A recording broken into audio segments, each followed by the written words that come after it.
make great art, because all of the art shows I've been in, I didn't inquire to a gallery, a curator, event promoter. I didn't say, yo, can I be in your show? They all approached me.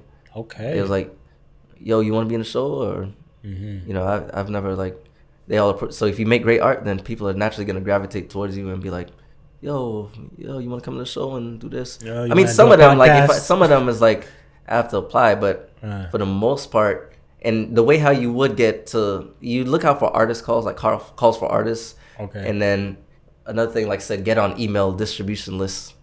That's important for even that, because like I said, that show that I did apply for that one to be in that one show, but besides that show, most of the other shows people like DM me and like, yo, want to be in the show, like most of that. But that's what happens if you make good stuff that people like gravitate towards. People just like, you know. Yeah. But if I were to give advice, I'd say like, you're getting into your business and it's not really feeling how you thought it would feel. Maybe you're right in the beginning and things don't piece out the way that you thought they would. Or maybe you've been doing business for a while and things used to be nice and maybe we're at a plateau or even a downslope. Sometimes it feels like you just need somebody to throw ideas back and forth with.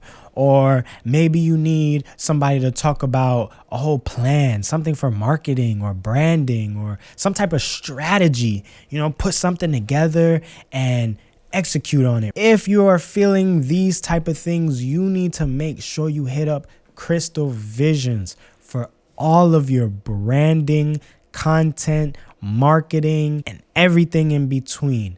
They will make sure you are covered from A to Z. Everything that you need for your business, they will sit you down and make sure you got it right. Again, hit up Crystalvzns. That's Crystal VZNS on Instagram.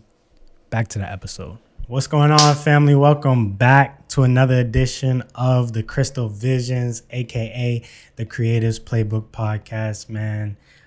You know, when we come to this podcast, we talk about everything creative, and we help creatives find and monetize their talents, their skills, their passions, and everything in between. And so today is no different. We got somebody that's made a little name off of himself, off of, again, his talents, his passions, and his skills, man. And so today we want to welcome Allan to the show, man. What's going on with you, big dog? hey, what's up? How you doing? Nice to see you, man. You as well. So yeah, how I came in contact, again, you know, I said all of this kind of off screen. I said we're gonna have to talk about it over again or whatever. But there was an art show. There was a big art show in Miami. Yeah. And you know, I saw a few people that I already had known, you know, they were tagging it or whatever the case may be.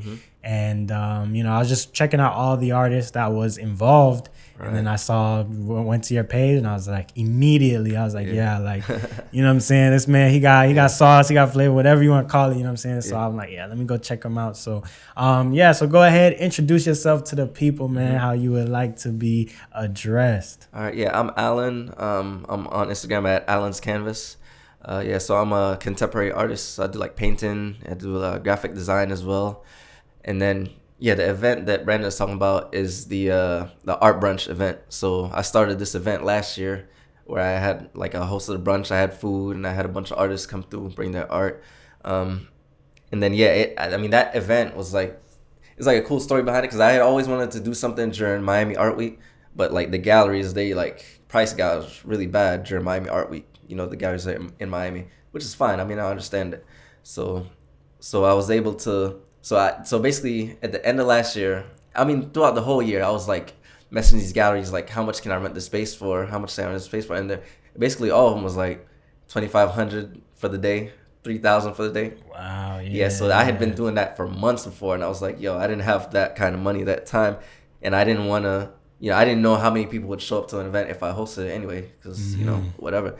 So basically what ended up happening was I had sent out all these messages basically months in advance, because I figured, you know, close to get to Miami in December. Miami Art Week is the first week of December every year, which is, you know, also very close to my birthday as well. So I had sent out all these messages to these galleries like months before, and all of them was basically like $2,500, $3,000. I didn't have the money for it. But basically the week before Miami Art Week, one of the galleries contacted me back, and there was like, yeah, one of the people that had the gallery for however long, they canceled. So he's like, yeah, if you want, you could do it for like maybe like $600 to $700. No way. Off for like 3,000. Oh yeah. my So I was like, okay. Yeah, so I was like trying to find out like what exactly. I thought I was being scammed. Yeah. I was like, yo, what? What are you talking about? No like, I thought I was being scammed, but somebody put out last minute, and the gallery's got to try to make its way somehow or whatever. So man. Yeah. So I was like, yeah, put me in there, and I was like, so I did it, and then so I had a week to like I had to figure out the food. I mean, I'm in Palm Beach. I had to figure out, get in there and how I'm gonna travel around. I had to get all the artists together. I had probably like 17 artists, and then that was good for me because, I mean, if it wasn't for the artists, I don't even know if I would have been able to pull the show off in a week. In a week, I don't know if I would have been able to get anybody to go to the event because, like I said, most of the fan base I have is in Palm Beach County. Okay. Most of my family, my friends are in Palm Beach County. But what I basically did was I basically got a bunch of artists together and was like, yo, y'all bring an art piece. And then that way, that was good because it got them to market for me. Okay. To get people to come to. So this person who's bringing a piece of art, they'll bring their friends, they'll invite their friends, they invite their friends. So basically, that's how I was able to pull it off in a week. And then, the rest is history. Yeah, the event came in and it popped off and it was like really good. So I want to host it every year. Okay. We'll see how it goes this year. But I have like a couple things in motion to try and make it happen this year. I'll say about like 85% chance of that happen this year again. So we'll see what happens. Yeah. But 85% chance. And if it doesn't happen this year, it's 100% happening next year. Right. No way I'm skipping, for two years in a row. Yeah. No way. So so look out for that. Like the first week of December is Miami Art Week. So that it'll be that Sunday because it's the art brunch, which I was able to luckily get that Instagram name too, like at the art brunch. Right, like, the art brunch. That's damn, that's like a brand name right there. So I was happy about it. Yeah. So I was lucky I was able to even get that. Yeah. So so it's 85% chance here, and next year, 100%. I'm gonna make it happen next year. And but this is December, so I still got some time to figure out how I want to do it, and so yeah. Yeah. So walk me, if you were to like talk to somebody and somebody had those questions of, how could I put together a show of my own, something like that. You clearly got a little bit of expertise putting everything together in a week. You know what I'm saying? Yeah. So walk somebody through those steps. Like, what would I have to do to, okay, I got an idea for a show. You know what I'm saying? How does it come from my brain to actually being, that day having it in real life? Right. Well, I mean, it costs a lot of money. Okay. Like it was $700 to get the gallery, and I was able to sell one painting, which was like covered like half the cost of just renting it. But man, oh my god, I messed up so much stuff in Miami Art Week last year as far as money goes. I'm getting off track though. But so all right, so first thing, somebody want to do an art event, like you have to actually like plan like way in advance, more than a week. Like I ain't had no choice, so it was fine. But you definitely need more than a week, a month, couple months.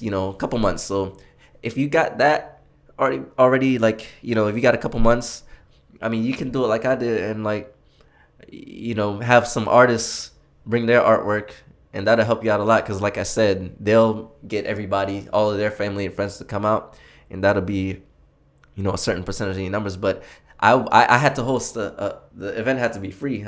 I can be like, I can give somebody 2 days notice to come to Miami from Palm Beach. That's true. Yeah. And one artist actually came from Orlando. Shout out Jaya Alice. She actually came from Orlando to post her art. But yeah, I mean, what am I saying though? But yeah, just talking about putting together an event like that. Yeah, I mean, so that's what I was saying. Like, I wasn't able to charge anybody to come to my show because, like, coming from wherever you come from for me to charge you on top of that is like, it would be a hard sell. But if you plan months in advance, that can recoup some of your costs to rent the space.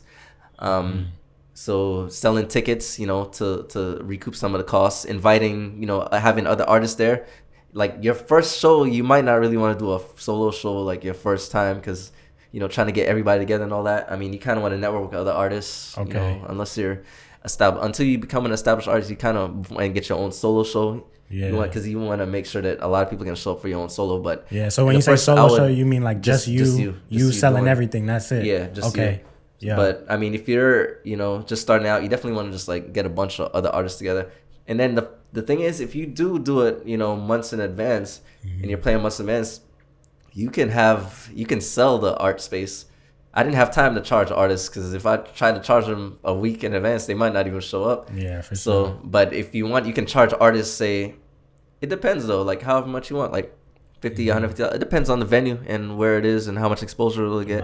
But you can charge them a certain amount to have, like, let's say you have like a 8 foot by 8 foot space or whatever, and charge them whatever. Try to recoup some of your costs to rent in the gallery. Yeah. Another thing is, I mean, some galleries, they might not even charge you. I mean, depending on the event space, if you know somebody that, if you're familiar with the gallery owner, or if a gallery owner just likes your art, they might not even charge you to, they might, because they might like the exposure. Like if you have good exposure already, like a good social media presence, they might just like want the exposure, and they might not charge you much of anything, if anything, because they might see it as more of a collab. So you can charge for tickets, charge artists to, to bring their art. Those are a couple main things, man. Right. Yeah, there's a lot to it though. Right. That's just like one aspect of, being an artist these days. For sure. It's like for doing sure. a show. So yeah. So let's get into that.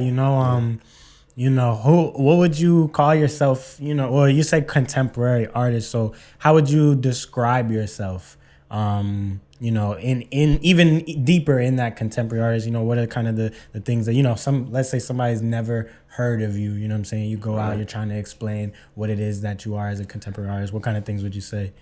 I mean, I do a lot of stuff. I say like multidisciplinary, if anything, because I do also graphic design. Okay. Like, I, like all the paintings you see, like I do it digitally first on my iPad. Really? Yeah, I do it digitally to make sure that it's going to make sense.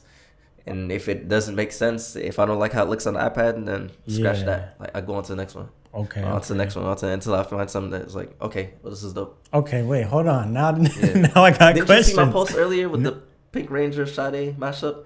Oh, that's a digital. Right. So you made it So I do it digitally. And then you paint it. Okay, I didn't make those. What if I try to do the Sade Pink Ranger mashup and it don't look good? Then I can just say, screw that. Am I allowed to curse? Or wow. Yeah. PG like 13. Okay. Yeah. I don't need to curse, but yeah. But yeah. So like I'll draft my stuff digitally first, and then if I like it, then I'll paint it. And then most of my art. So hold on. Yeah. So then that brings the question: why don't you just sell prints of the digital? I do. It's on my website. You ain't do your research. Oh. I do. But also, I mean, I say you ain't do your research, but I just literally renewed my website like a week or two ago. It was like a lapse for like a couple months or whatever. Yeah. So I just renewed it and even so, I renewed it a couple weeks ago, and I just finished updating it like yesterday. Right. Because basically what I do is, I do a print on demand service for my art prints. So all my art, it might not be on the website. Like all the things I paint, like first of all, like when I paint, like 95% chance it's usually a portrait. Okay. And a lot of times it's a mashup, like combining two things. Like I said, I'm working on the Sade as the Pink Ranger mashup. So most of the time it's like a combination of a couple things, but most of the time it's also like portrait. And then I'll go through like phases. So I go through like phases of like what type of portrait I'm gonna paint, and then I might get tired of that, and then I move on to like a different type. And I might get tired of that, and I can do a couple 2 to 4, and then I might get tired of that, and then I'll like do another series 2 to 4. Yeah. Like I'll go through a phase like I went through a phase where I was like writing over canvas. So I like do a portrait, like an outline of a portrait, and then I would like write over it, like graffiti, write over it, like something provocative. So like when you like see it in somebody's house, you're like, oh damn, that's the right. That's you dope. Read it and it's a statement. But those were portraits too. So the main thing, but with my digital art though, like if I'm doing something just so I can use a print on demand service, like it won't necessarily be a portrait. It could be anything. Like most of the time it's like cartoons or just it's whatever. But if I'm like paintings are most 95% chance they're like usually like portraits. Yeah. But I'm gonna get into to abstract work, and it's not a point, like just like how the paint hits the canvas, just like patterns, and you may see something different, and you know I'm gonna get into that. But right now I'm really in love with portraits, and it's like my process. Because the thing about artists, like especially as far as like painters, like when somebody sees your art, they got to be able to tell, yo, that's Allan's art. Like, like I know. That's style. And then the only way for now, like I said, until 5% of my stuff will be like, abstract. Because the good thing about abstract, you could really price it at whatever. Like, and I could do an abstract painting and it won't even take long. Like, I can, and with TikTok, there's so much stuff to talk about as far as art. Man. If you're an artist, you need to be like active, man. But like I have so much stuff planned, man. Like on my iPhone, I have like thousands of concepts, like literally thousands. Like I come up with an idea, I'll just write it down. Right. I'm never gonna get to all those concepts. Like even if I was an artist full time, in my lifetime, I wouldn't be able. It's not enough time today. I just go through, like if I and I'll go through and I'll see. All right, this is dope. I'm gonna draw this, see how it looks, and I'll go through it like that. But I have like thousands of concepts. I'll never get to all of them. But yeah, I really want to segue into like abstract paintings, man, because really those you can literally just sell for whatever, and it's just like throw some paint on the canvas. Oh yeah, that'll be 10,000. Like I literally know artists be selling this stuff for like, and it don't take them that long to do an abstract painting, and thousands, like $5,000-$10,000. That's the good thing about abstract. So I'm gonna segue into that. But I really love my portraits right now, so I'm sticking with those. And, so you feel like portraits isn't necessarily as lucrative, or depends on the market, or? I feel like portraits aren't as lucrative for the type of portraits that I do. I don't do realism portraits. Right. Okay. I don't do shading a lot. Okay. I'm starting to get into shading more. Most of the time, yeah. I'm starting to get into shading more, but it's still, even the shading that I do, like my portraits aren't realism. Like it's not like, oh, this looks real and the shading is like perfect, and that's not me, and that'll never be me. I'll shade, but the way I shade, it's not gonna look like realism. It'll just be like sharp lines, and like with this, like let's say if I'm shading a white, like I've done like Mickey gloves with some of my art. Like that's the phase I went through. That's like my most recent phase, was doing like Mickey gloves to like cover the portraits. So see no evil, hear no evil, speak no evil. Like I did that triple series of paintings. Yeah. So let's say if I wanted to do a shading on the Mickey gloves, all I would do is like I would take the shading part would have to be like a darker white, so that's gray basically. So I would just like gray it out. But I still haven't segued into shading my portraits that much, but I'm about to though. Like I'm about to like start shading my stuff better now. Yeah. Because I think if you shade it more, you probably be able to sell it for more, and but I'll never, like, regardless of the shading, like I'll never do like a realism. That's just not me. But if I did do real, and it's just because I'm lazy, like it'll just take too long for me to learn it and then apply it. But I mean, I get that it can really pay off, because I'd probably be able to sell my stuff for probably like 5-10 times the price, right? Really? In a sense, what I sell it for now, which I'm increasing my price now. I'm definitely increasing my price, but it's just people like just love realism portraits, and that's not me. So I mean, the type of art that like you can sell for thousands and nobody think twice of it is like realism portraits, or like I said, like abstract art, because you could just see something and it'll just strike somebody like, oh, that's and they see whatever they see, and it, a lot of times like colors, like how the colors interact with each other on the canvas, and and like I said, I mean, abstract portraits are the best type. Abstract, paintings are the best type, because it could take seconds. Like you gotta think about it, bro. You could take a roller on a canvas, do a layer. Yeah. That's let it dry for a few minutes. You could throw paint on. That's abstract. That took me 10 seconds. So 2 minutes to do the layer, and then a couple seconds to do the So I have like some fire planned for when I get into abstract paintings. Like I have some like flames that I think is gonna like do well, especially like TikTok, like how I'm gonna present it. Right. Yeah. The process of it and stuff like that. I got like some flames coming. Like so I think those will do like. But I'm so in love with the portraits right now. I don't even know when I'll get to that, but I know when I do, because I'll be at least able to sell the abstract for more. Right. Because people see different things, and it's how the colors coordinate. Like Yeah. So, one thing you did mention was was kind of your style. You know what I'm saying? Like you were saying, like that is your style, and you don't necessarily want to branch out of your style. And like you said, like you want any one of your pieces of work, you want somebody to see it and be like, oh yeah, that's Allan's. Right. So speak to somebody who is sometimes I'll say this too. Sometimes I feel like regardless of whatever you're doing in the creative field, I feel like sometimes in the beginning you kind of have to get a taste of everything, right? Yeah, you kind of have to copy, basically copy, you know what I'm saying, or pull, heavy influence from, all types of avenues until you start, okay, I Getting really your own like flavor. your own flavor. Yeah. So kind of talk to somebody on that who hasn't necessarily found that. What kind of advice could you give somebody to find their own flavor, like you say? Ooh, that's a tough one, man. 'Cause yeah, I mean, you're gonna have to. It's so hard to do like original stuff because everything's already been done and everything's already been viral on TikTok. That's a tough one because what hasn't been done. That's on whoever is watching this to figure out what hasn't been done because a lot's been done. Don't get me wrong, there's a lot that hasn't been done and a lot of stuff that even I have that I'm prepared to do that nobody's really seen yet or made popular. But like that's a tough one because it's so hard to like. You got to get into your bag, man. You got to just research and like go on TikTok, do like search for like acrylic painting.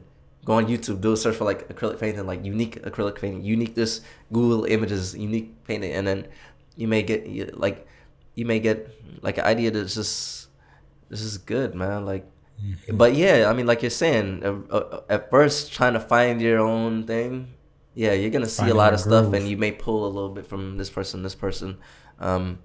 But yeah, I mean, originality is like really important for you to find your own, and then yeah, I've been seeing some like bad stuff on Instagram too, man. Like I see people just like straight up copy the actual paintings of people, and they be selling them. Oh, it's bad. Wow. Man. Yeah, this is one artist. I'm not gonna say who it is, but it's freaking hilarious because he has a way of finding out. There's this one really popular painting that he did, and it's so popular. A lot of artists literally just copy it, like literally just the actual image, just like copy it. But first of all, I love his art, and he's an artist where you want to collect his art because in the future his stuff is gonna be worth like, forget about it, like a lot. Because even he's one of those type of artists where when you buy his art, he may do like an edition. So basically, you can flip it. Like if you were able to get in when he drops, and there's a few artists like that. I'm not gonna give you all that. Y'all gotta like figure out that's too much because you're gonna be making money off of my back. Right. But you can figure it out though. Right. Because all you have to do is get on StockX. Okay. And then you find the artist where, because in the StockX will tell you, like an art print by this artist. Like let's say the artist I'm talking about. Like, all right, it'll say like, okay, you can buy this now for like $1,500, and then it may say retail like original price when it was released. It says all of that, and it may say like $550. So that's if you want to get into like flipping art, you might want to check like StockX. That's a thing. Yeah. I didn't even know that was. I mean, are you on StockX at all? I mean, for the sneakers, that's sneakers. There's art prints on there. Even still, I don't. And that's how you find out the best contemporary artists like that you want to invest in. Really? Like I said, if you get on these artists like mailing lists, like you can get in early upon release, and then you can flip it. I mean, bro. You can flip these contemporary artists, and like I said, I'm not gonna give y'all even one of them. Y'all gotta do that research on your own. But I already gave you StockX, and that's a gem. That's a crystal. That's a crystal on a plate right there on a nice silver platter. Yeah.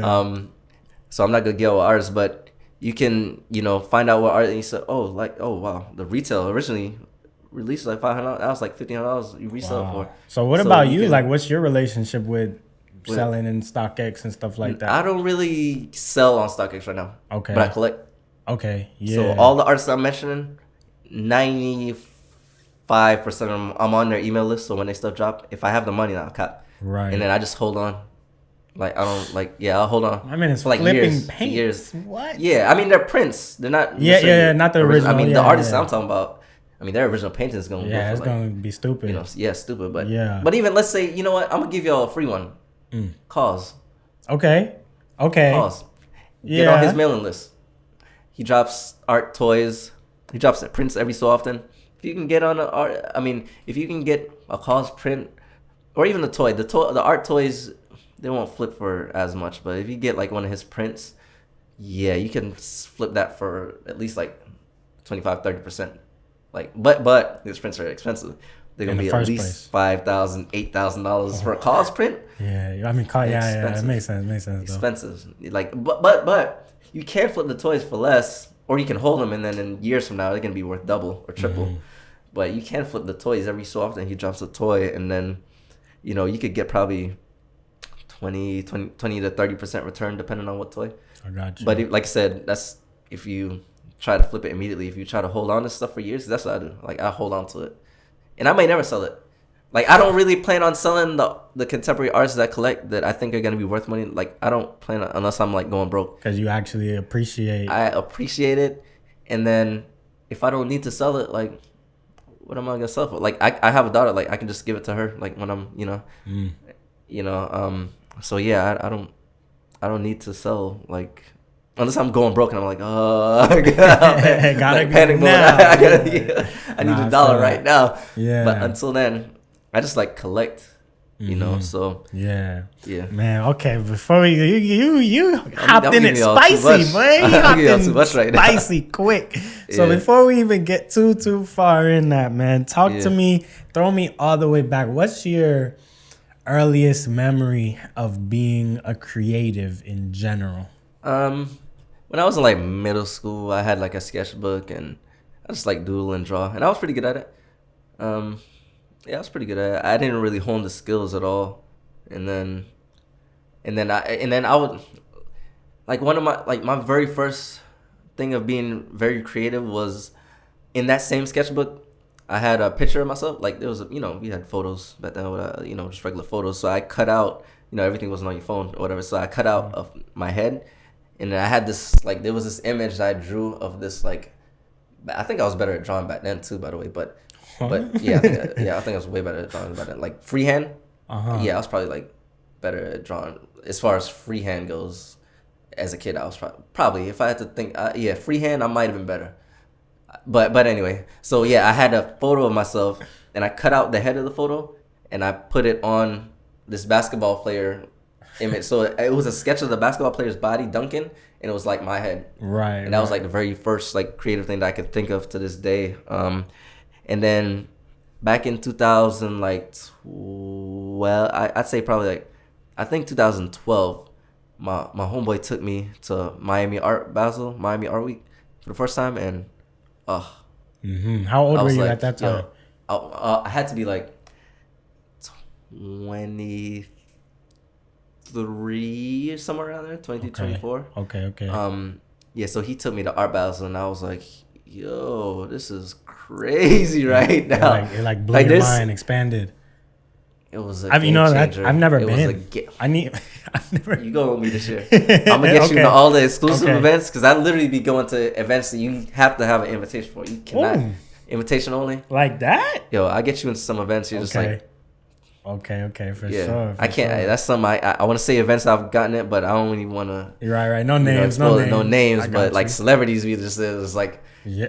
Really? Yeah. Man, if you're in Miami during Miami Art Week, right? Yo, if you that's the spot. I don't know what you do for like how much work you spend, like your full time job, and if you do part time, I don't know about all that. Yeah. But if you can go to Miami Art Week for as much time as you can go, like you will just like literally just like run into celebrities, just like. You got to get on like mailing lists and see what events are coming up, and there's all sorts of articles like when it's dropping. Yeah. When Miami Art Week is coming, there are all sorts of articles, and you just look at what articles are like what events. So I'm glad we're here. What events? Yeah. You'll see all sorts of events. Because I feel like I like always like miss it. Just like brushing shoulders with. Yeah. I ran into like Skrillex. I've seen Skrillex. I was playing pool with Swiss Beats. Yeah, she was nuts. Yo, I was literally just like casually playing pool with Swiss Beats. This was crazy, man. So yeah, that was like the best thing I did. Was Swiss Beats and playing pool with him. That was the best. Like I'm just like. But yeah, there's a few if I could think of it. I'll think, and then some events like like celebrities might be hosting it. It may be invitation only. They'll show up, but there's so much going on. Like I can't stay at one event for too long. Like you hop around. Like literally the celebrities just like they'll be like, oh yeah, I'll be at this event, Miami Art Week, that event, and it's just like you just keep aware of what's going on, and you'll run into celebrities like crazy. So yeah. So you say like getting into email listings and stuff like that. So like a genuine question for me, because like I said, like whenever certain like fashion week, art week, whatever week comes up, right? And then it's like, yeah, we're doing it tomorrow. I'm like, whoa, like, you know, that's how it seems to me. Right. If you're on the email, then I guess you'll know before. So who do I have to follow? Who do I have to get on? What do I have to do? Yeah, I'll probably have to. There's so many. You'll let me know? Yeah, I'll let you know. I'll let you know. All right. But even so, I mean, I couldn't even put it on because there's so many. Like, like the best thing to do, I'd say probably like, you know, I was saying there's articles that tell you what events are coming up in Miami Art Week. Okay. Like, you just go to the last year Miami Art Week events and see all of those. Let's say if it's galleries hosting events. Okay. You go to their gallery website and then you just sign up for their email list. Sign up for them. I mean, there's hotels that do events and you go to their, you know, there's all sorts of ways to go around. But like I said, you just go on the articles for events from the year before and the year before, and you know. Because the articles say like they have like 5 or 20 events on an article, and then you just go in. Okay, this gallery I'm gonna be on their email list, and that gallery in this hotel I'm gonna be on there. This restaurant even sometimes I'm gonna be on there, and then that's how you get invited to events. Now we talking crazy right now. Now we got the gems coming through, the crystals coming through. Exactly. Hey man, I gotta steal that. That was a good one. Now you gotta use that. That was a good one. I'm gonna start throwing them crystals in. On a plate, like just eat it up. Like All right, for sure. Okay, so okay, back to the little timeline, right? So you were saying in middle school, we was looking at drawing. Throwing collaborations on like you said, putting your head on the thing or whatever. Yeah. So take me to the next step. When did you you're starting to realize, okay, I keep doing this and I'm doing it a little bit more frequently, more often. Yeah, that didn't happen until Art Basel. Until that. Okay. So how I wasn't really into art. So from middle school, I didn't touch a sketchbook until I went to Art Basel like 20. Let's say 20. Like you said, 12. 13. And then I was mesmerized and all. But remember, I mean, well, not remember. I ain't really tell you, but I was in the military for a few years. Okay. So yeah. So okay. I was deployed and I was overseas deployed. How many years was that? It's like you could say like 5 years. 5. Because I did like 4, and then I joined the reserves, and then they recalled me back to active duty for a year. Okay. So that's the only time since 2012 I missed Art Basel. Okay. Was when I was on a deployment, because I was in the reserves and they were like, yeah, you got orders to wherever. I'm not going to say what country, but... And I was like, well, no, what are you talking about? Like, I didn't apply for orders. And then they was like, yeah, you got to go for a year. So there was like a gap, like a long time gap. And then they're like, yeah, you got to come back. Well, I mean, there was a couple years, like 3 years, where I was in the reserve. I was in the reserve for those 3 years. Okay. And then when I was in the reserves, they called me back for a deployment. And they was like, yo, you got to go to whatever country. I'm not gonna say what country for a year, and then I had to go. So that's the only time since 2012 I've missed Art Basel. Was when I had to go on that deployment. Right. Since that was hard. But I didn't even really like start doing art until I didn't want to get into it because I was still doing college, like changing majors until like 2018. And then 2018 I graduated with whatever degree, and then I was like, okay, I'm gonna get an iPad. And then once I got the iPad, I was able to learn. And then now I'm like so good at it, man. Like, I mean, as far as like how fast I can draft the image, it's like nothing. It takes me like no time. But back then, 2018, so 2012, I started like, I love art. I'm gonna start doing it until 2018. So it's like wide gaps. Yeah. I mean, imagine if I would have started really doing it like 2012, like really start. But it was hard because I was in college, so I was like focused on that. And then I was deployed, so it was like, But 2018. I started like get an iPad and I was like drawing. Mm-hmm. So when you got the iPad, that was like your the point of getting the iPad. Like, I'm gonna draw. You got it, and then you're just like you just started playing around with stuff like playing around, learning YouTube tutorials. Okay. Well, like I'm saying, like was that your goal? Was to be like, all right, boom. You know what I'm saying? I'm gonna get an iPad. I'm gonna get back into art. I'm gonna blah blah. Like, what was the whole thought process on that? Yeah, because I was completely done with college. Like, I got my degree in 2018, so I was just like, okay, I can focus on art more. Okay. And then, so I was like, that was my... So I basically work my full-time job, and then just part-time when I'm off work, I'll just be... Anyway, so I'm still like that. Like, I'm off work, like, I don't do art full-time, so I'm off work, I'll just, like, draft images, and then the images that I love, then I'll paint them. Or if I have a show coming up and I need a certain amount of paintings for it, then I'll, like, be drafting, and then I'll paint them. Yeah. So that was always in you. Like you always knew I got to go back. I want to go back. I want to go back. But I didn't really want to focus on it until I was totally done with college. And then when I was, then I got you. Then okay, it's game time. Opportunity opened up. I got the iPad. And even so, that time was like perfect because iPads before 2018, they didn't have the Apple Pencil. You have to use the stylus. Okay. In 2018, they started. There's this thing called the Apple Pencil, and it's like it feels like a pencil, like a thick pencil. Yeah. So it's good because it feels genuine. Before that, I had to use a stylus. So the timing was like perfect because as soon as I got my iPad, I was like, okay, yo, this is like. Because I tested an iPad out the year before I graduated in 2017, and I didn't like using stylus. But they created the Apple Pencil after that in 2018, and I was like, yo, this is like. This is good. So they created that, and I was like, so it was a good time because I wasn't trying to do digital. I wasn't no stylist. This was wax. So it's really different. Yeah, I didn't like it. So talk to me on how you thought to get your so we're in 2018 and we're doing art on the iPad, right? Yeah. So how do we get from taking it to the iPad to, you know what, I'm gonna make an actual painting as well? Like, talk to me on the thought process, you know what I'm saying, with that. Like, you could just leave it digital and then do everything. That's it, you know? Well, money, man. I mean, I could sell my prints for way less than what I sent an original painting for. Okay. You know? So, that's the main thing. Like, you know, a painting go for whatever. I mean, a painting go for 1,000, 5,000, 10,000. I mean, a print can only go for so much, you know? So, so that's the main thing. And then, but the segue, like the intermediary between like a print and a painting, where you can get like a medium, like a print, you'll get like a small amount of money. Painting, you get a large amount of money. The way you get like a medium amount of money is if you do like an addition. So let's say if I do a painting, I like it, and it's a print, but it's an addition. So I say, yo, like I did a screen print edition of like 10, and they all sold out. So it's a screen print. So you know how you screen print on t-shirts? Right. It's like a similar process, but I use like this special like type of paper. Okay. And it's like a screen print, and I did an edition of 10 signed, and then, you know, they all sold out. So I can sell those for like a medium amount of money. And then my regular average print, because my regular prints, like, they're on demand. Like, if somebody orders right now, it's like whatever, like the money just in my account, and then it's printed and shipped to them, you know. So and then I sign it digitally. That's automated. It's automated, yeah. Wow, but like I said, if I do a screen print, I have to get somebody to actually, like, you know, but like I said, I mean, even with prints, the on demand, I can only do like an additional 10 too if I want. Just I have to disable the website link after 10 and say, okay, all right, no more.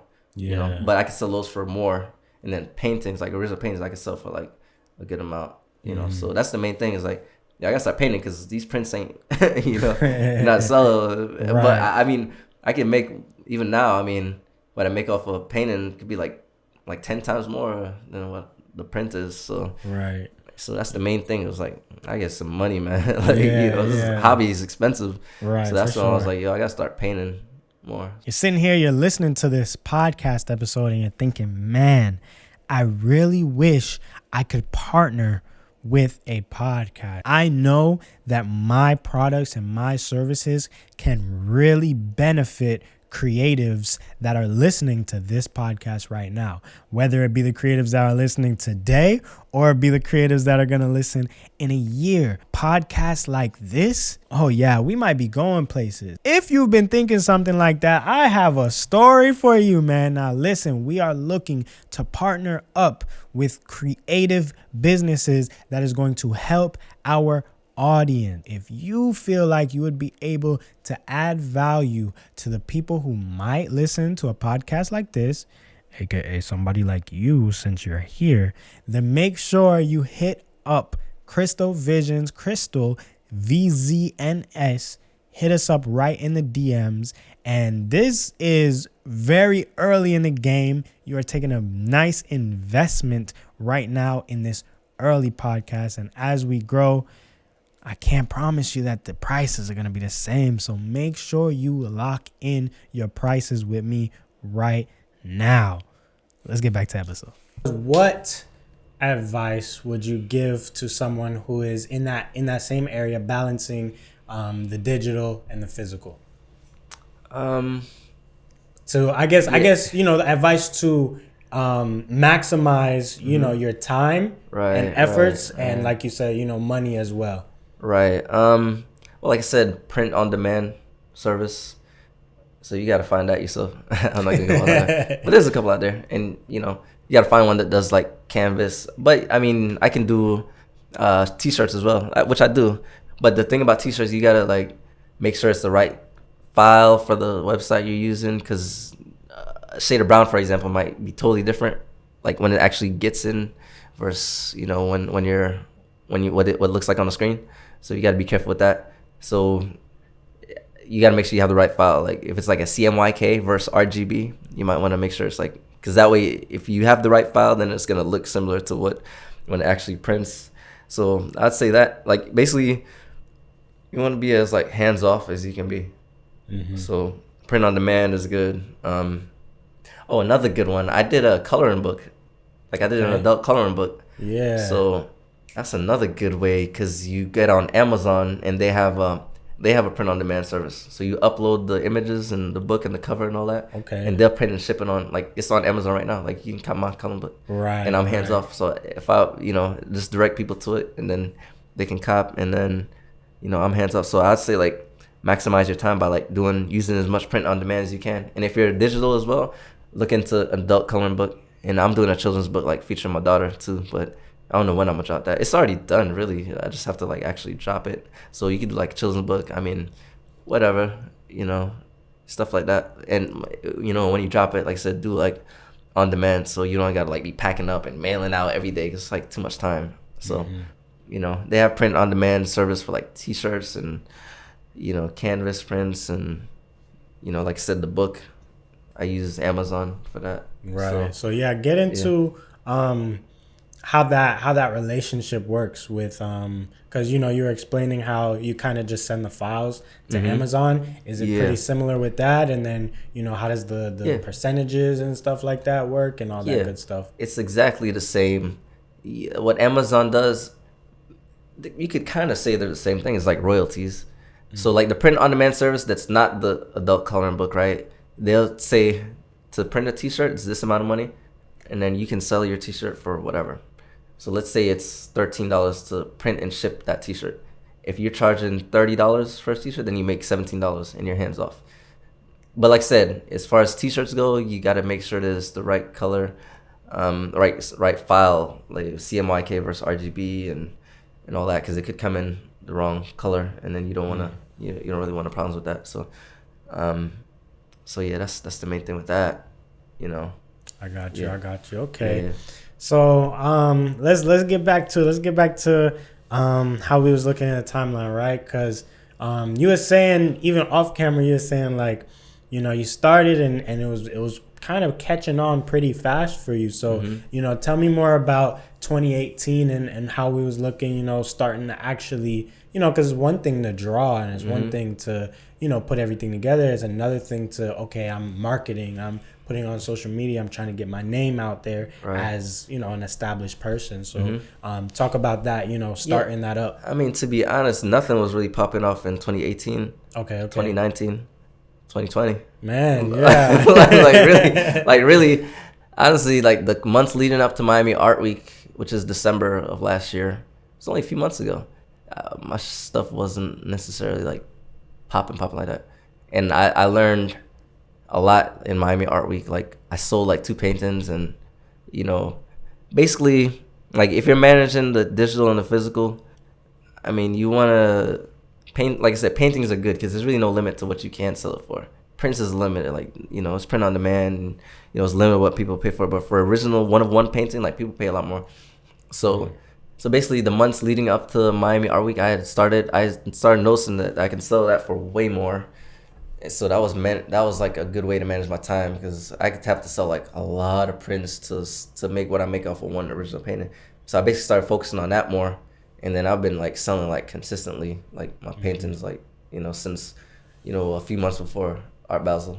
Right. So it was really putting together that brunch that really popped it off. Was a big part of it. Thing. But like I said, the months leading up to Art Basel were also good, because I was in a couple shows. Like I was in a few shows besides my art brunch. So you could tell that the work was paying off basically last year. And 2020 it was not really Miami Art Week like that, but yeah, the months leading up to, and then another big part of my success last year was like using like TikTok, using Instagram Reels. Because those are great ways to get exposure. Yeah, give some crystals on that right there. Yeah. Especially for artists, that the process and all that good stuff. Yeah, TikTok. I need to build my following on TikTok. Y'all gotta follow me on there. But my main thing was really like Instagram Reels, which is the same thing as TikTok. But I had already had such a good following on Instagram. Like doing the Reels was like real good for me. And then I tried to get on TikTok, but you like with TikTok you gotta like post consistently, use hashtags. If you're a certain niche, you want to make all your stuff like towards that niche. So those are like the main tips, like with TikTok, like hashtags, niche, make it all about that niche. Post very frequently. I think the more you post on TikTok is like the better off you are. You're more likely to get followers. Whatever's trending, if a dance is trending, use the hashtag for it. If a sound is trending too, that's what I'm just now noticing too. Sounds. So if a sound is trending, like I'll like, okay, how can I make this relate to art? There's a lot, and even so, there's a lot of sounds that are like specifically for art too that y'all could check out.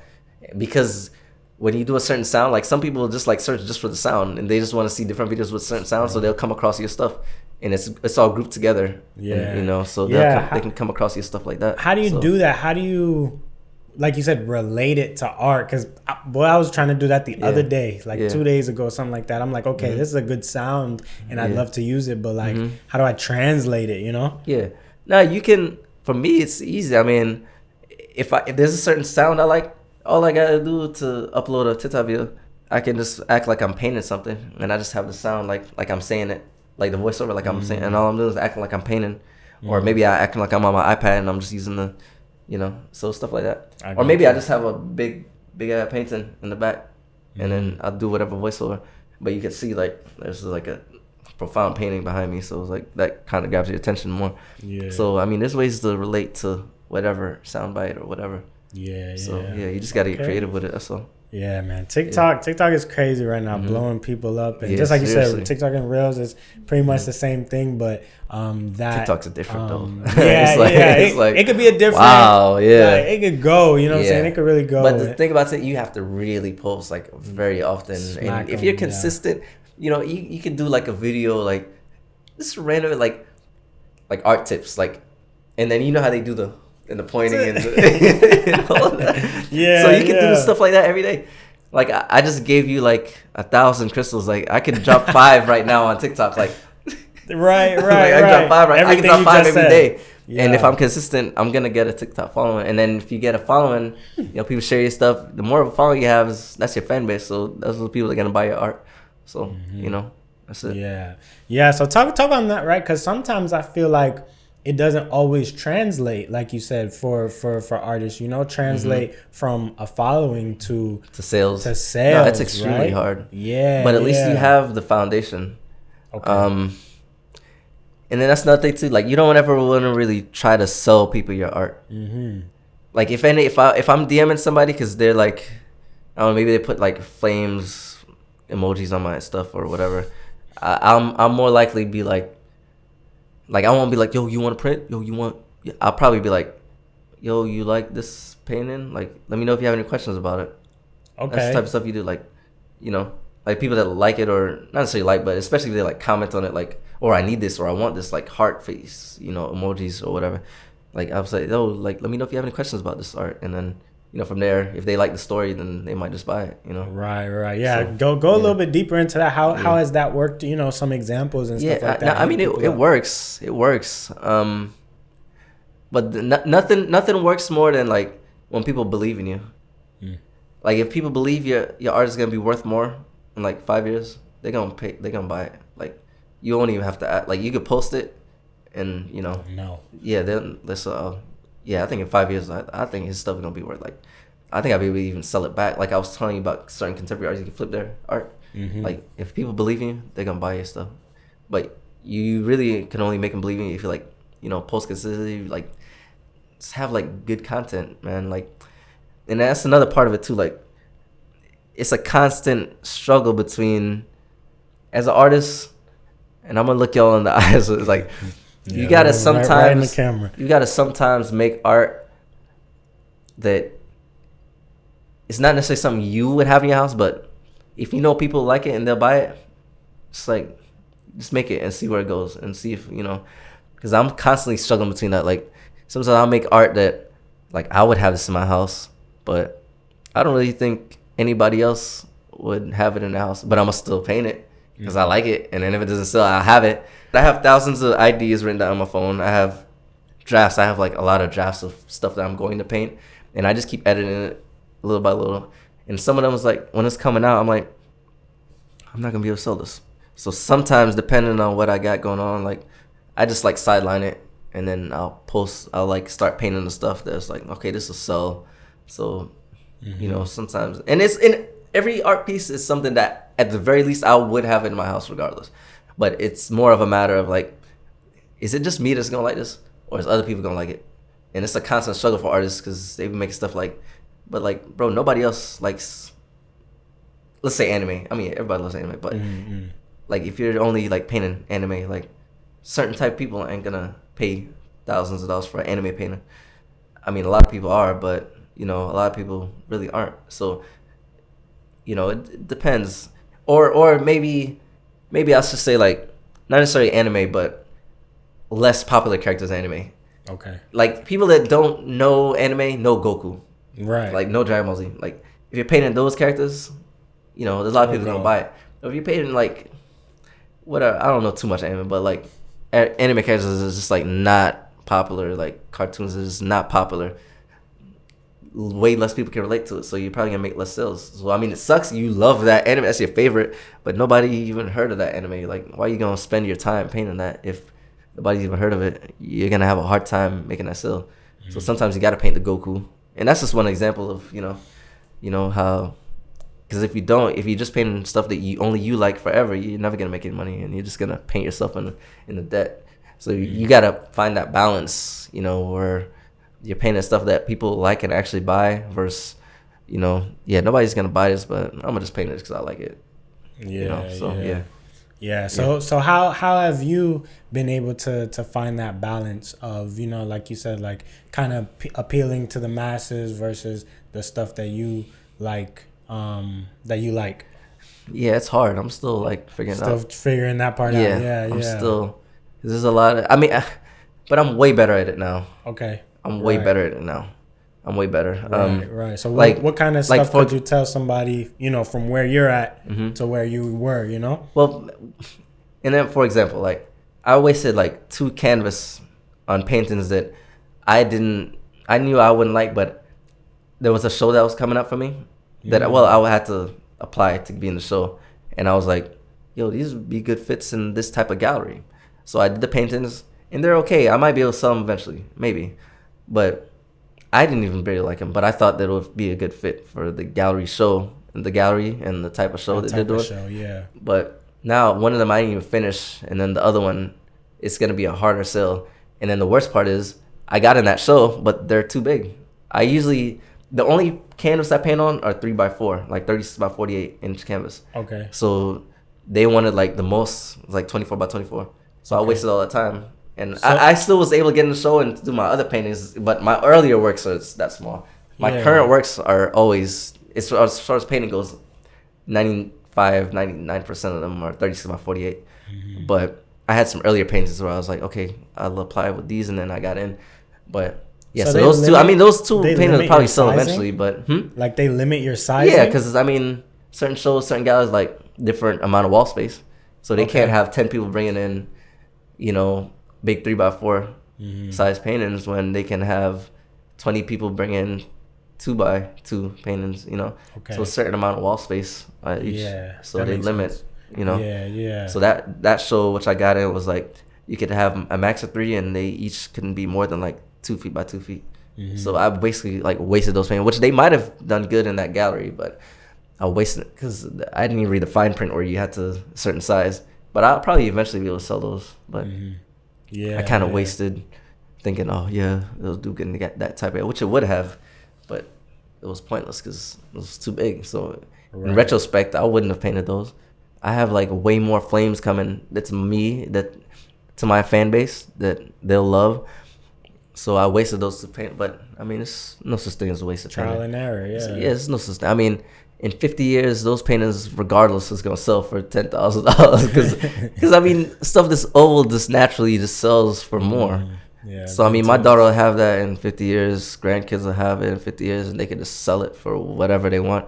Because naturally, 50 years, people like old things, vintage things, you know, mid-century modern things. People will pay more for that stuff. So regardless, if I just keep it preserved, because I have a million paintings I haven't sold, and I have some of them that are just earlier trial and error that are 3x4 that just aren't gonna sell. But like I said, I give to my kids, give them to my grandkids. They can have them, you know. They can keep them.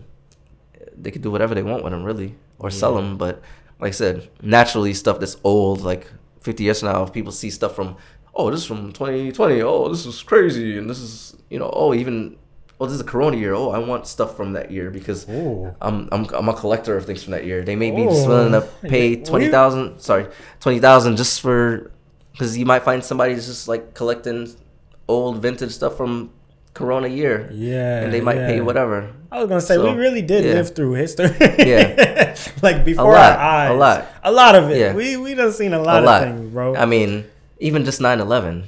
I mean, that's facts. Just that, like seeing as a kid. I mean, I'm young. So but still, I know. You were alive though. I was alive. Yeah, but you were too young. I was older, so I was like my last grade in like middle school.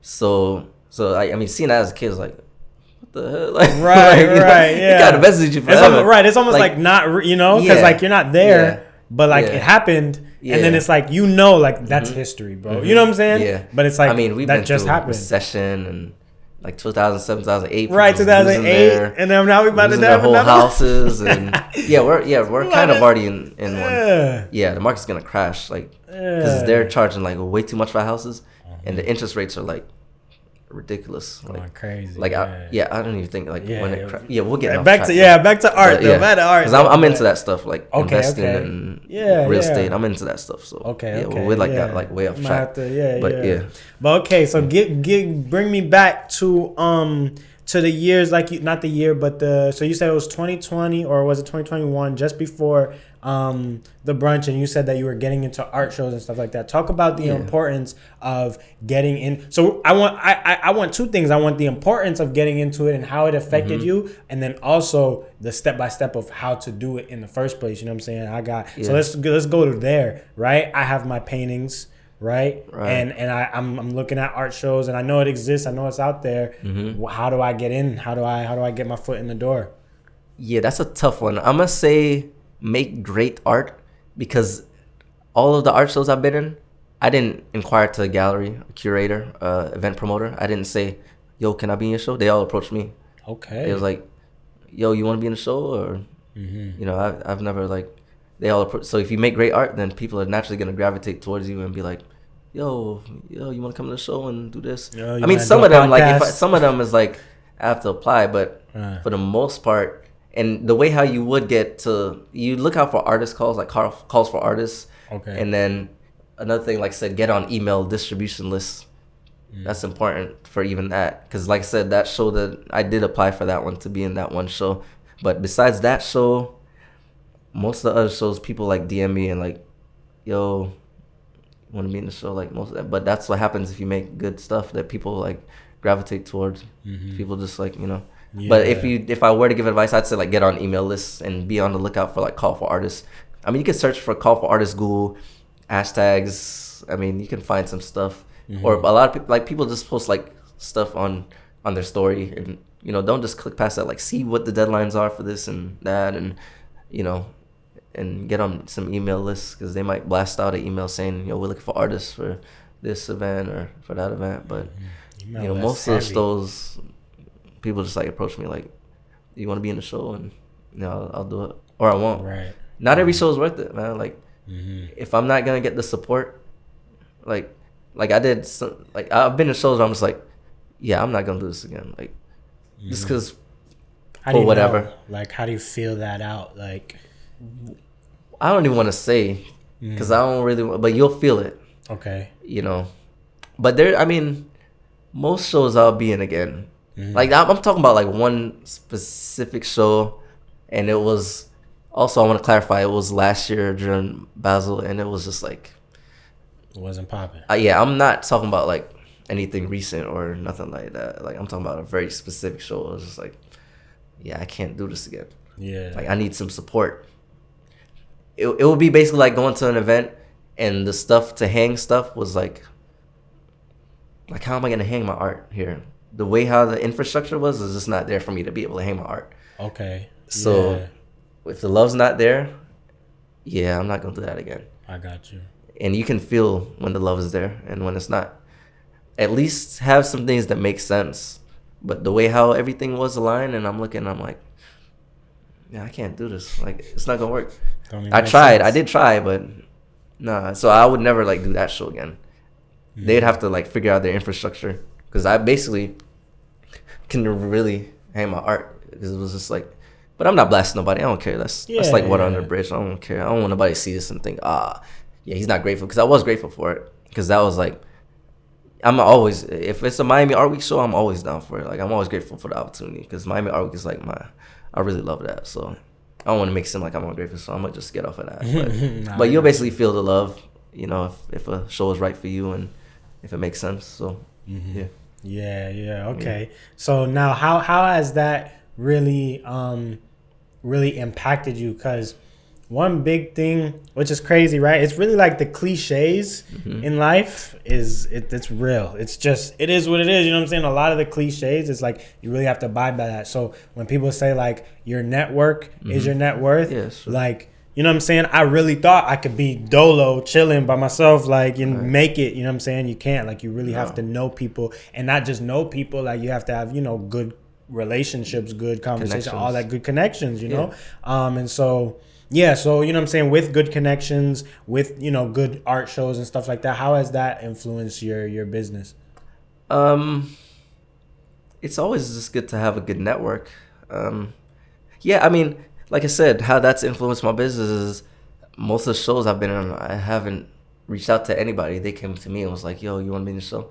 So when you have that good rapport with people, you know, that's what happened. That's invaluable. I can't even, you know, I can't even explain. That's like the most important thing, because that can be the difference between, like I was touching on a little bit earlier, like whether a gallery charges you $1,000 to do a show or they don't charge you at all. That could be the difference if the gallery owner knows your friend or knows you, you know, then you're already in there. So, you know, your network is extremely important. And then like everybody knows something you don't.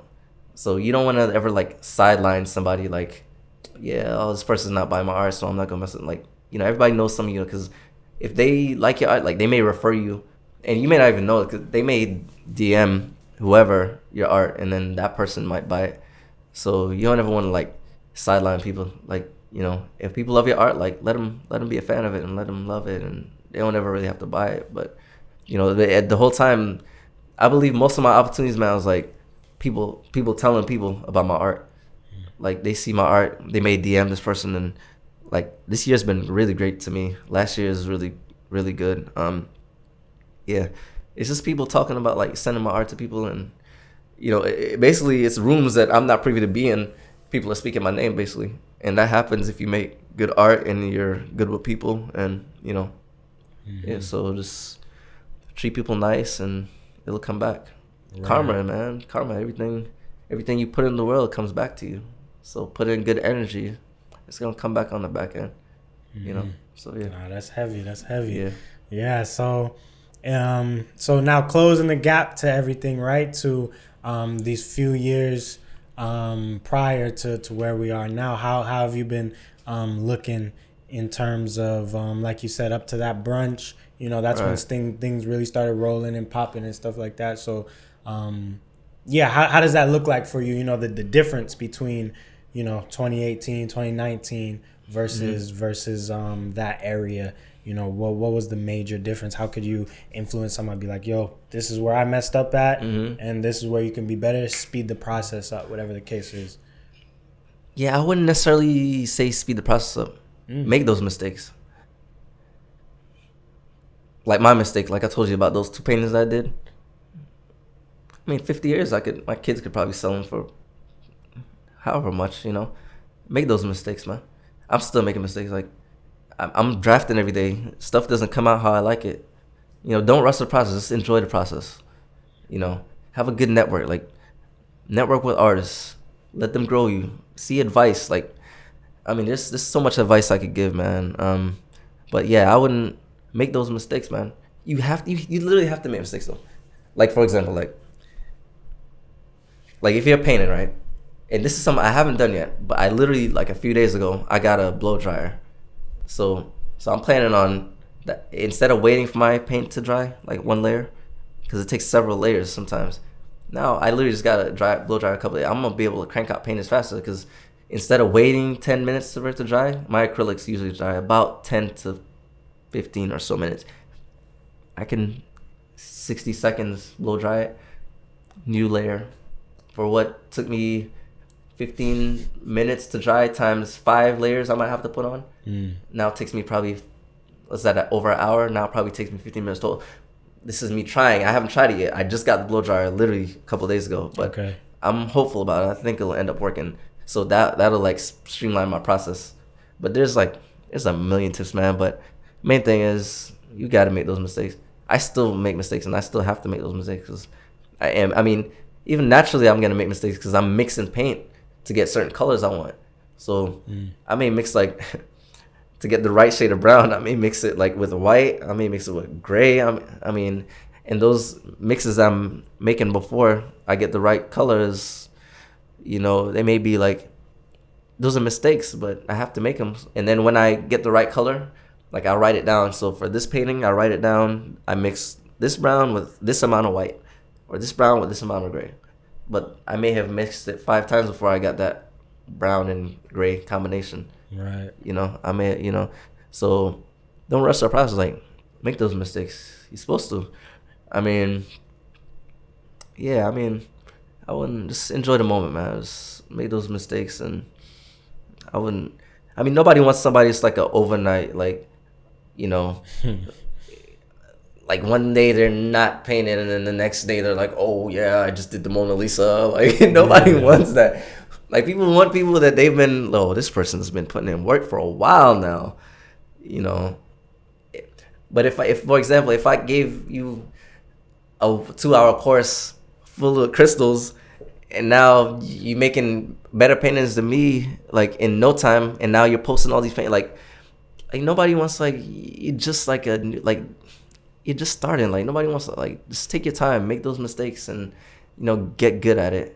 But shoot, I probably could do like a little course and like get somebody, you know, like do like crazy paintings in like no time. But I ain't gonna do that. If you want that, you gotta reach out to me, like DM me. I'll let you know slight tips. But it took me years for me to get where I'm at. So course coming. I'm not gonna. No, seriously. Course coming. And that's another practical way for artists to make money. You can literally sell courses, and there's no limit to what you charge. You charge $100, $500 for a course. I could do a course right now on Procreate. Create it, put it on Udemy, or there's a few websites you can, and people can, you know, and I'll get into that eventually. Just not, I don't know if I'll get into it this year because I have so much stuff planned. But yeah, I mean, or I might really get into it because that's another passive income, because you're just chilling and oh yeah, so and so just bought your course. Ding. So and so. Passive income is what it's all about. You don't want to be working, you know, forever, and you know, I gotta mail this out, I gotta mail that out. Like, you want to try to limit that as much as you can. So passive income is extremely important for artists. And, you know, I'll probably, you know, I have a couple courses in mind that I'll eventually end up, hopefully I can get to them by the end of the year, but I don't know. But yeah, I mean, passive income. So yeah. Yeah. So yeah, speaking on passive, like you were saying that that all of your stuff is automated. Everything that you do, not all of it, but yeah, like most of it. Yeah, with like my original paintings, right, not the original, with the prints. So was it like that from the beginning? Like that's how you wanted it to set up, or you know, at first you were hustling. At first, I was hustling because the infrastructure wasn't there. Okay, like so for me to be able to within the past year is before there used to be this one website that just did T-shirts. And then you'd have to trial and error because you have to make sure that it, you know, comes out the right color and it's the right file. Now that same website, you can print on demand and ship on demand anything. So I do prints. I can do framed posters. I can do posters. I can do mugs. It's like a million, and you'll be able to find it, but I'm not gonna give you all that. But so now I can streamline all my prints. Like the past year, I've been able to do that because now that infrastructure is there. But in 2018, 2019, the infrastructure wasn't there yet. That company was probably around, but I think at the time they were only doing t-shirts. Now they're doing everything. Like I said, you set the price. They'll tell you what it costs to charge to print and ship it to the people.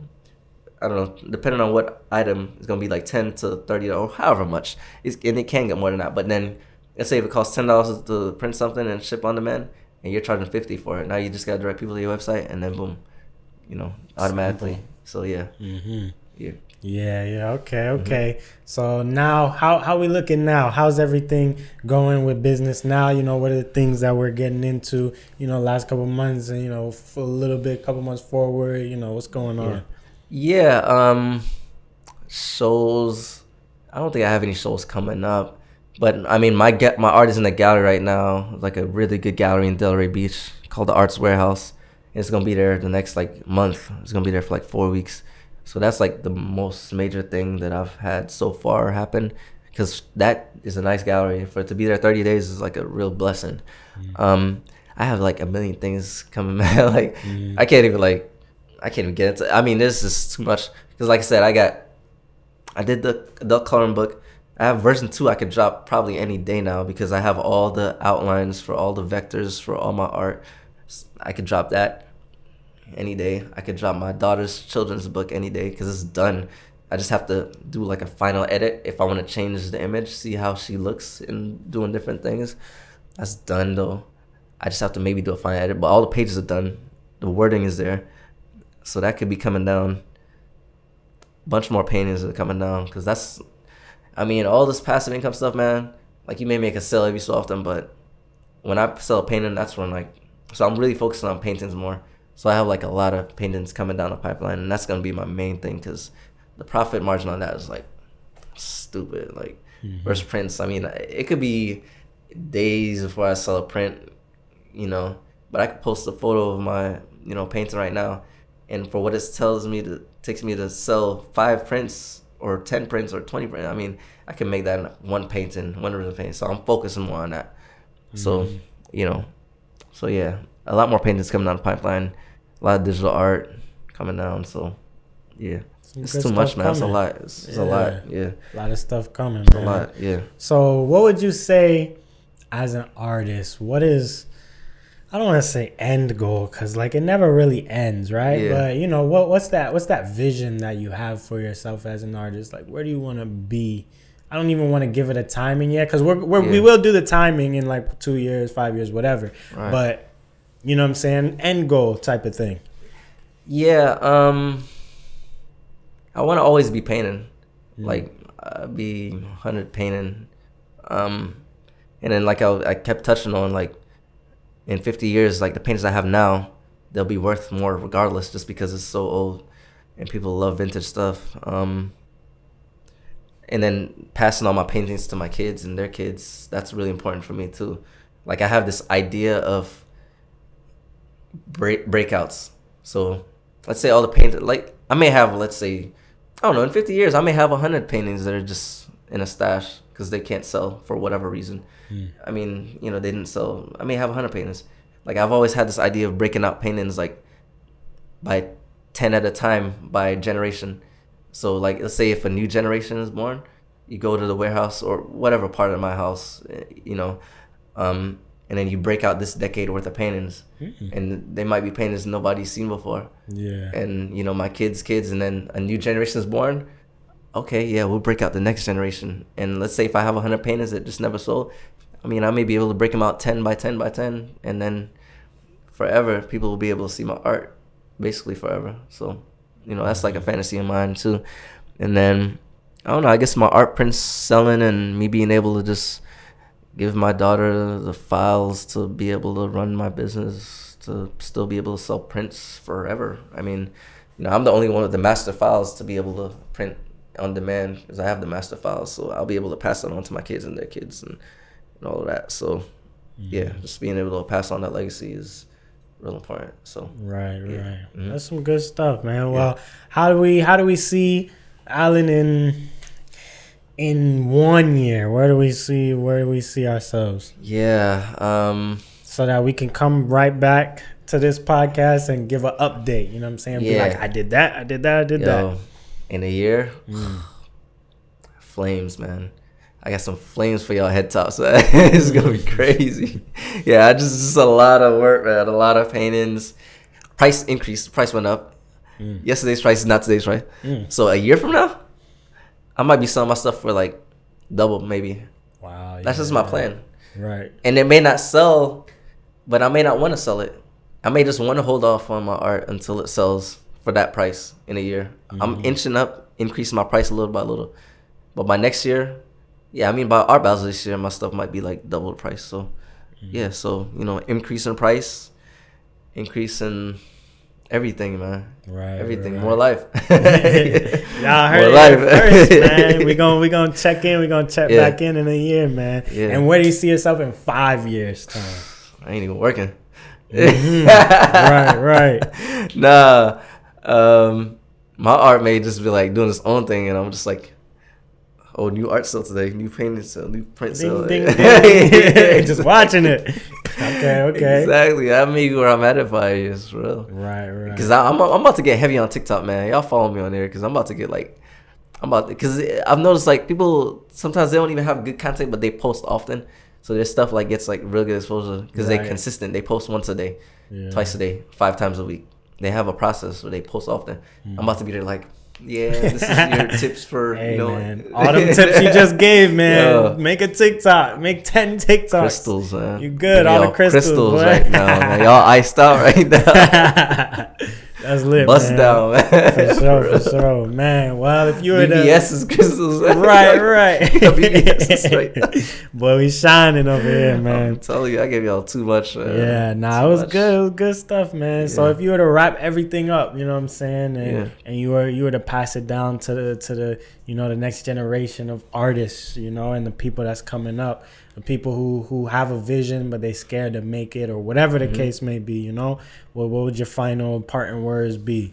There's a million things I could say right now. Shoot. I would say don't be scared of failure. Don't be scared of... I mean, sometimes you think you're scared of failure, but you're really scared of success, actually. But, I mean, that's another thing. I would say... And I'm giving, like, stuff I might see on, like, Twitter or whatever. But, like, a lot of y'all are, like, more powerful than the people y'all look up to.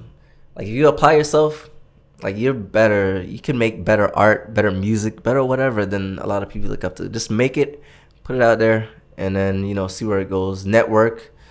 And then see where it goes from it. But a lot of y'all are like way more powerful. A lot of y'all are way more powerful than people y'all accept, but they have the platform, so you see a lot of followers and you're intimidated. But you may be able to make better art than them if you're consistent. You may be able to make better music than them if you're consistent. If you're doing research, figuring out what works, make those mistakes, you can, be making better. I mean, they have the platform and that's fine, but you could be way better than the people who have the platform and the infrastructure, so don't be scared to boss up. Right. Yeah. For sure, man. Hey, y'all boys heard it right here first from the mouth of Allan, man. Well, let them know where they can find you at on all your social media platforms. Yeah, on everything, I'm at Allan's Canvas. So, I mean, I know there's like a million ways to spell Allan, but it's ALLANS Canvas. So, yeah, I'm on there on TikTok, Twitter, Instagram, especially Instagram. But, yeah, Instagram, TikTok, Twitter, but I don't really got no followers on there. But, and then, like I was saying earlier, at the art brunch, and just like how it is at the art brunch. So, I'm glad I was able to actually secure that name there or whatever. So, yeah. Now, hold on. Before we even close, that just reminds me of the Dollar Club that you Dollar have. Art Club? The Dollar Art Club. Yeah. Talk a little bit on that, right quick. Yeah. I mean, that's my actual company, though. Okay. Like, there's me personally, and then there's like that's my website where I sell everything.